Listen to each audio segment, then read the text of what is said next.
রমজানে জান্নাতের দরজা খোলা থাকে এবং জাহান্নামের দরজা বন্ধ থাকে। এ সময় কেউ যদি মারা যায় সে কি জান্নাতি নাকি জাহান্নামী? মাশাআল্লাহ।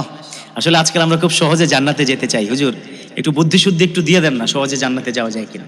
খুব ভালো, জান্নাতে যাওয়ার একটা ক্ষুধা, জান্নাতে যাওয়ার একটা ভিতরে ইন্টেনশন কাজ করা, it's a really good matter, it's a really good effect, একটা অসাধারণ একটা কাজ।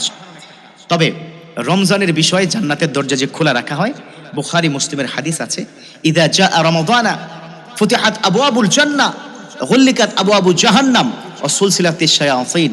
বলে দিয়েছে বিশ্বনবী যে মাহে রমজান যখন আসে তখন জান্নাতের দরজাটা করা হয়, খুলে ফেলা হয়, জাহান্নামের দরজাটা আটকে দেওয়া হয় এবং শয়তানকে শৃঙ্খলবদ্ধ রাখা হয়।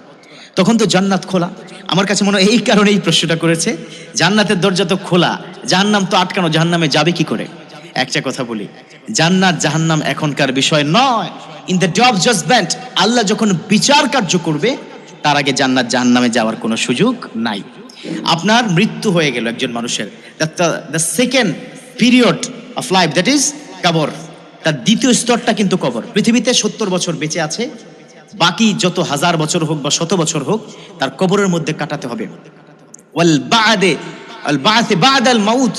তাকে মৃত্যুর পর পুনরুত্থানিত হবে, তারপর তাকে 50,000 বছর ওই যে কিয়ামতের ময়দানে, in the day of judgement, তাকে দৌড়াতে হবে বিচার দিবসের সে মাঠের মধ্যে, যেটা আমরা বলি হাসরের ময়দান। দৌড়াবে, আল্লাহ বিচার কার্য শুরু করবে। Then almighty will decide who will go to the hellfire, who will go to the heaven, কে জান্নাতি বা কে জাহান্নামী। এর সাথে রমজানের রোজার ঠিক নাই।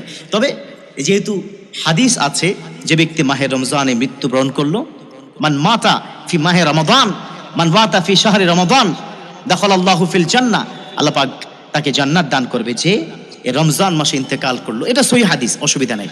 তো সেই জান্নাত কোন জান্নাত এখনই যাবে তেমনটি নয়, এই জান্নাত হবে বিচারের পরে, তার আগে নয়। আল্লাহ পাক আমাদের এই প্রশ্নটা বুঝার এবং এই বিষয়ে মানার তৌফিক দান করুক, আমিন।